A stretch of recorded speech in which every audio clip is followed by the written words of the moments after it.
एक ऐसा मैच जिसने इंडिया और ऑस्ट्रेलिया के बीच ऐसी दुश्मनी पैदा की जो 16 साल बाद आज भी बरकरार है। इस मैच में दोनों टीमों के पास एक से बढ़कर एक योद्धा थे। भारत के पास क्रिकेट का भगवान था तो ऑस्ट्रेलिया के पास हेडन के रूप में क्रिकेट का हैवान था। जहां भारत के पास धोनी की ताकत थी तो वहीं ऑस्ट्रेलिया के पास ब्रेट ली का कहर था और एंड्रू साइमंड्स तो हैवानियत की सारी हदें पार कर देने को तैयार था। इंडियन टीम के कप्तान MS धोनी ने टॉस जीतकर पहले बल्लेबाजी करने का फैसला किया और भारतीय टीम की तरफ से सचिन तेंदुलकर और सौरव गांगुली की सलामी जोड़ी पारी का आगाज करने मैदान पर आती है। 2007 वर्ल्ड कप बुरी तरह से हारने के बाद लीग स्टेज से बाहर होने का दर्द अभी तक निकला नहीं था और सचिन और गांगुली हर मैच में उस दर्द को भुलाने के लिए खतरनाक पारियां खेल रहे थे। वहीं कंगारुओं की तरफ से गेंदबाजी की कमान ब्रेट ली के हाथ में होती है। उस दौर में ब्रेट ली को अपनी रफ्तार पर इतना घमंड होता था कि वो किसी को भी अपने सामने कुछ नहीं समझता था और ये मैच दोनों ही देशों के लिए ऐतिहासिक होने वाला था। ब्रेट ली ने अपने पहले ओवर में गांगुली को खूब परेशान किया। गांगुली ने किसी तरह बचते बचते एक चौका जरूर निकाल लिया, लेकिन आज कंगारुओं की लहराती गेंदों के सामने सचिन भी लाचार दिख रहे थे। नेथन ब्रैकन की एक लहराती हुई गेंद सचिन के पैड पर सीधे लगती है और एक पल को तो ऐसा लगता है मानो सामने खड़ा इतिहास का सबसे बेईमान अंपायर स्टीव बकनर इसे आउट दे देगा। हालांकि ऐसा नहीं होता। स्टीव बकनर के बारे में कहा जाता था कि सचिन को गेंदबाजों से ज्यादा बार तो स्टीव बकनर ने आउट किया है। स्टीव बकनर नहीं चाहता था कि सचिन ब्रायन लारा का रिकॉर्ड तोड़े, इसलिए वो सचिन को गलत आउट दे दिया करता था। हालांकि इस बार सचिन बच जाते हैं। कंगारू पूरी तरह से भारतीय टीम पर हावी हो चुके थे। अगले ओवर में ब्रेट ली फिर से आते हैं और सचिन एक बार फिर फंस जाते हैं, लेकिन अंपायर सुरेश शास्त्री अपील को नकार देते हैं। हालांकि रिप्ले में साफ साफ दिख रहा होता है कि गेंद के बल्ले से लगने की आवाज आ रही है और इस तरह सचिन एक बार फिर आउट होते हुए भी बच जाते हैं। कंगारू गेंदबाज भारतीय टीम पर इतने हावी हो चुके थे कि टीम का स्कोर 5 ओवर में साफ साफ दिख रहा था कि सचिन LBW आउट थे और इस तरह तीसरी बार भी सचिन आउट होते होते बच जाते हैं। ब्रेट ली अब गुस्से में लाल हो चुके थे और उनकी अगली गेंद उन्होंने खतरनाक बाउंसर डाल दी और एक बार फिर ये सचिन की किस्मत ही थी कि गेंद नो मैंस लैंड में गिरती है। क्रिकेट का भगवान कहे जाने वाले सचिन एक एक रन के लिए तरस रहे थे और सामने ब्रेट ली उनकी परीक्षा ले रहा था। पहला पावर प्ले समाप्त हो चुका था और स्कोर महज 35 रन होता है, लेकिन में मात्र 13 रन होता है। अब गांगुली अटैक करने का डिसाइड करते हैं। ब्रैकन की एक गुड लेन गेंद पर गांगुली शानदार कवर ड्राइव लगाते हैं और दर्शकों में जोश भर देते हैं। गॉड ऑफ ऑफ साइड कहे जाने वाले सौरव गांगुली की कवर ड्राइव देखने लायक होती थी। गांगुली ने उसी ओवर में एक और कवर ड्राइव लगाकर ये बता दिया कि उन्हें ऑफ साइड का भगवान क्यों कहा जाता है। दूसरी तरफ सचिन अभी भी संघर्ष कर रहे थे और एक बार फिर ब्रेट ली की गेंद पर आउट होने से बच जाते हैं। रिप्लेस भारत के लिए अच्छी खबर ये थी कि भारत ने एक भी विकेट नहीं गंवाया था। बावजूद उसके ऑस्ट्रेलिया जैसी खतरनाक टीम के खिलाफ ऐसी धीमी शुरुआत हार की तरफ इशारा कर रही थी और इसके बाद सौरव गांगुली ने प्रहार करना प्रारंभ किया। फिर चाहे ब्रैकन हो या ब्रेट ली की रफ्तार हो या जॉनसन की लहराती गेंद, गांगुली ने सबकी नाक में दम कर रखा था। जिस मैदान पर एक रन बनाना मुश्किल हो रहा था उसी मैदान पर रनों की नदियां बह रही थी। दूसरी तरफ अब सचिन ने भी अपना हाथ खोलकर होप की आशा को निराश कर दिया और एक बेहतरीन चौका लगाया।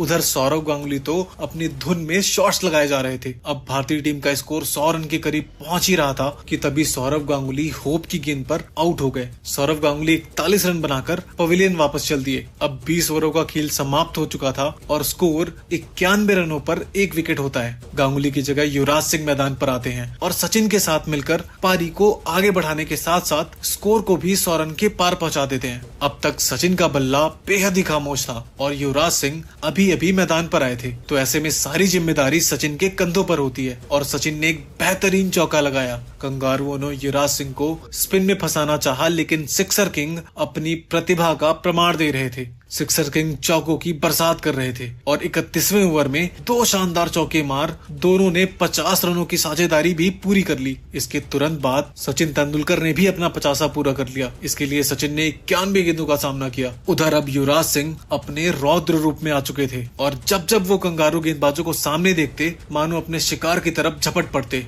अब युवराज का इस मैच में एक तरफा राज चल रहा था। भारतीय टीम के लिए ये साझेदारी अच्छे नोट पर आगे बढ़ रही थी और ये जोड़ी भारतीय टीम को पूरी तरह से संभाल चुकी थी। हालांकि अब भारतीय टीम को बड़े शॉट की दरकार थी और ऐसे समय युवराज सिंह आउट हो जाते हैं। युवराज ने 39 रन बनाए और अब कप्तान अभी छक्का नहीं मार सके थे। वो 41वें ओवर में दोनों ने मिलकर 13 रन कोट दिए और जब एक बार फिर से गाड़ी रफ्तार पकड़ रही थी तभी सचिन तेंदुलकर रन आउट हो गए और सचिन ने 119 गेंदों पर 79 रनों की एक जुझारू पारी खेली थी। अब आते हैं राहुल द्रविड़ और द्रविड़ ने नेथन ब्रैगन को 2 चौके मारकर उनकी अकड़ को तो जरूर तोड़ा, लेकिन ब्रैगन ने द्रविड़ को बोल्ड कर भारत की दीवार में सुराग कर दिया और इसके बाद अभी अभी आए रॉबिन उथप्पा ने एक चौका मार दिया। यहाँ से केवल 4 ओवरों का खेल बाकी था और स्कोर 250 रनों पर 4 विकेट होता है। इसके बाद धोनी का जबरदस्त भौकाल देखने को मिला और उथप्पा तो मानो हवा की उड़ान भर चुके थे। उथप्पा का वार कंगारुओं की आत्मा को डरा रहा था और MS धोनी मैदान पर आते हैं। युवराज के जाने के बाद रन रेट पर गहरा असर पड़ा और कंगारू एक बार फिर से अपनी पकड़ बनाने में कामयाब रहे, लेकिन सचिन का प्रयास अभी भी जारी था और वो लगातार अपना बल्ला घुमाए जा रहे थे और साथ में बाउंड्रीज लगाए जा रहे थे। दूसरी तरफ MS धोनी ने भी गेंदबाजों को धोना शुरू किया और 40वें ओवर में 2 चौके लगाकर स्कोर को 200 रनों के पार पहुंचा दिया। अब इस पारी का 40 ओवरों का खेल समाप्त हो चुका था और स्कोर 202 रनों पर 3 विकेट होता है। यहाँ से धोनी और सचिन ने आक्रामक रुख अपना लिया और दोनों ने मिलकर कंगारुओं पर पलटवार कर दिया, लेकिन अभी तक एक तरफ गिलक्रिस्ट का कहर जारी था तो दूसरी तरफ हेडन गेंद को हवा में उड़ा रहे थे। शुरुआती 5 ओवरों में ऑस्ट्रेलियाई टीम का स्कोर 37 रन होता है। तभी MS धोनी ने अपना मास्टरमाइंड लगाया और RP सिंह की गेंद पर जहीर खान ने बाउंड्री पर कैच पकड़कर गिलक्रिस्ट को पवेलियन का रास्ता दिखा दिया। वैसे नॉर्मली यहाँ पर कोई फील्डर नहीं रहता, लेकिन ये फील्ड MS धोनी ने लगाई थी। अब ऑस्ट्रेलिया को पहला बड़ा झटका लग चुका था और ऑस्ट्रेलिया के कप्तान रिकी पॉन्टिंग मैदान पर आते हैं। ऑस्ट्रेलियाई टीम की सदियों की प्रथा थी कि विकेट गिरे तो गिरे पर रन ना रुके और हेडन इस परंपरा को परंपरागत तरीके से चला रहे थे, जहां भारतीय फैंस जश्न मना रहे थे और उधर ब्रेटली निराश हो चुके थे। भारत के लिए आखिरी ओवर बेहद ही शानदार रहा क्योंकि इस ओवर में धोनी और उथप्पा ने मिलकर 21 रन कोट दिए। उथप्पा ने दूसरी और तीसरी गेंद पर चौका लगाया और धोनी ने 5वीं गेंद पर झन्नाटेदार चौका मार दिया। धोनी ने पहली पारी के आखिरी ओवर की आखिरी गेंद पर पारी का पहला छक्का लगाकर पारी को समाप्त कर दिया और साथ में धोनी ने इसी के साथ अपना 50वां भी पूरा कर लिया और स्कोर को 291 रनों तक पहुंचा दिया। भारतीय बल्लेबाजों ने भारत को अच्छी स्थिति में पहुंचा दिया था। वहीं ऑस्ट्रेलिया की तरफ से ब्रैकन ने सबसे ज्यादा 78 रन लुटाए। अब कंगारुओं को यह मैच जीतने के लिए 50 ओवरों में 292 रन बनाने थे। कंगारुओं की तरफ से एडम गिलक्रिस्ट और मैथ्यू हेडन पारी की शुरुआत करते हैं। ये जोड़ी उस दौर की सबसे खतरनाक जोड़ी थी और इसका परिचय पारी के शुरू में ही हेडन ने चौका लगाकर दे दिया। फिर गिलक्रिस्ट ने RP सिंह को एक झन्नाटेदार छक्का लगाया जिसे देखकर हर कोई उनके शॉट की तारीफ कर रहा था। अब भारत ने पूरी पारी में एक छक्का लगाया, वहीं ऑस्ट्रेलिया की तरफ से छक्कों की बरसात हो रही थी। अब कप्तान रिकी पॉन्टिंग ने RP सिंह को आड़े हाथ लिया और उनको 10वें ओवर में 3 चौके मार इस ओवर से 16 रन निकाल लिए। अब 10 ओवर की समाप्ति पर ऑस्ट्रेलिया का स्कोर 75 रनों पर 1 विकेट होता है। ऑस्ट्रेलियाई टीम को एक बेहतरीन शुरुआत मिल चुकी थी और हेडन का बल्ला रुकने का नाम नहीं ले रहा था क्योंकि वो गेंदबाजों के साथ खेल नहीं खिलवाड़ कर रहे थे और भरे मैदान पर उनका मजाक बना रहे थे। अब इन दोनों की खतरनाक बैटिंग ने 50 रनों की साझेदारी भी कर ली थी। सामने जहीर हो या पठान, पिटाई दोनों की बराबर हो रही थी और इंडियन बॉलर्स के पास इन दोनों का कोई तोड़ नहीं था क्योंकि वो दोनों खुद ही तोड़ रहे थे। और इसी दौरान हेडन ने मात्र 39 गेंदों पर अपना 50वां पूरा कर लिया और मात्र 13 ओवरों में स्कोर 100 रनों तक पहुंच गया। याद रहे कि इस समय भारत का स्कोर महज 55 रन था। अब ऑस्ट्रेलिया को 36 ओवरों में 190 रनों की दरकार थी। हेड जिस तरह से प्रहार कर रहे थे उसे देखकर ऐसा लग रहा था कि मानो ये मैच जल्द ही खत्म हो जाएगा। भारत की तरफ से अभी तक हर गेंदबाज नाकाम रहा। आखिर में MS धोनी ने अपना कंप्यूटर जैसा दिमाग लगाया और पॉन्टिंग को इरफान की गेंद पर स्टंपिंग कर दिया। और एक तेज गेंदबाज के खिलाफ स्टंपिंग करना बहुत ही बड़ी बात होती है। जब विकेटों का सूखा पड़ा था तो धोनी ने विकेट लिया और इस विकेट का पूरा क्रेडिट MS धोनी की झोली में जाता है। इसके बाद माइकल क्लार्क मैदान पर आते हैं। अब 20 ओवरों का खेल समाप्त हो चुका था और score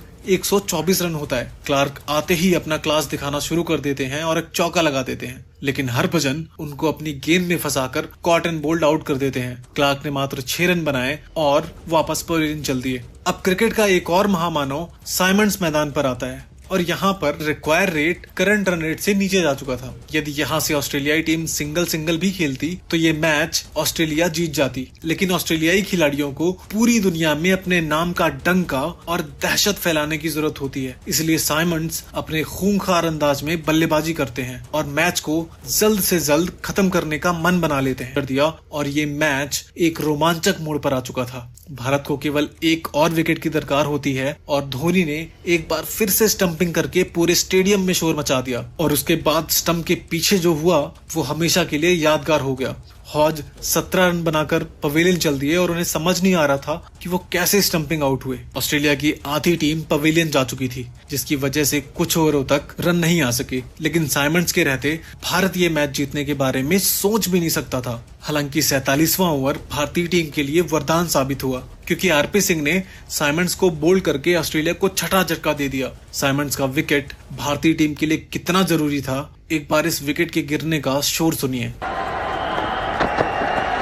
And he's bowled him, lapses in concentration from Andrew Symonds. He's played a superb innings thus far, but what a wicket. India desperately needed something dramatic, and has RP Singh produced that? We'll have to wait and see. इस wicket के गिरने के बाद दर्शकों के शोर ने सब कुछ बयां कर दिया था और अगली गेंद पर एक और रनआउट मिल गया। आरपी सिंह के शानदार प्रेजेंस ऑफ माइंड ने एक और विकेट दिला दिया और उन्होंने इस एक ओवर में मैच का रुख मोड़ दिया। अब 16 गेंदों पर 23 रन बनाने थे और लगातार कंगारुओं पर दबाव बढ़ता जा रहा था। आखिरी ओवर में 16 रनों की दरकार होती है और ऑस्ट्रेलियाई टीम उस दौर की वो टीम थी जो, और उधर हैडन तो आज किसी का करियर खा जाने के इरादे से मैदान पर आए थे। भारतीय टीम पूरी तरह से निराश हो चुकी थी, क्योंकि इन दोनों की जोड़ी भारत को हार की तरफ ले जा रही थी और अब भारतीय टीम को केवल एक विकेट की तलाश होती है इस मैच में वापसी करने के लिए।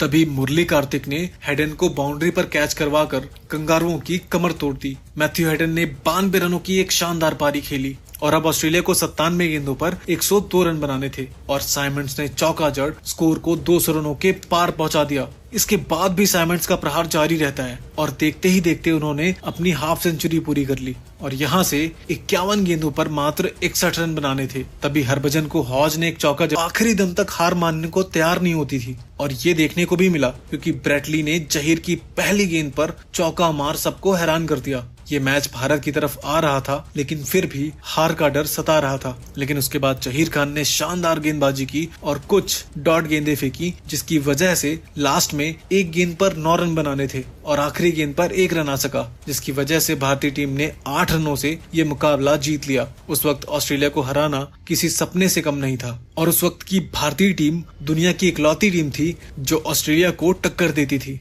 मैच में धोनी को शानदार बैटिंग और जबरदस्त कप्तानी के लिए मैन ऑफ द मैच दिया गया। दोस्तों, इस मैच में धोनी की शानदार पारी को आप 10 में से कितने नंबर देना चाहोगे? कमेंट करके जरूर बताना। और हाँ, अगर वीडियो पसंद आई हो तो लाइक करके चैनल को सब्सक्राइब जरूर कर लेना। बहुत ही एक्साइटिंग वीडियोस आने वाली हैं। मिलते हैं अगली वीडियो में। तो किंग कोहली ने पूरे किए आरसीबी में 16 साल और इस 16 सालों में किंग कोहली ने कई रिकॉर्ड बनाए तो कई तोड़े और एक प्रॉमिसिंग यंगस्टर से आरसीबी का दिल और धड़कन बन गए और इस धोखेबाजी के जमाने में पैसों से ऊपर उठकर पूरे क्रिकेट जगत को अपनी ईमानदारी और वफादारी का पैगाम दिया और हमेशा हमेशा के लिए आरसीबी का हाथ थाम लिया और बीते 16 सालों में किंग कोहली ने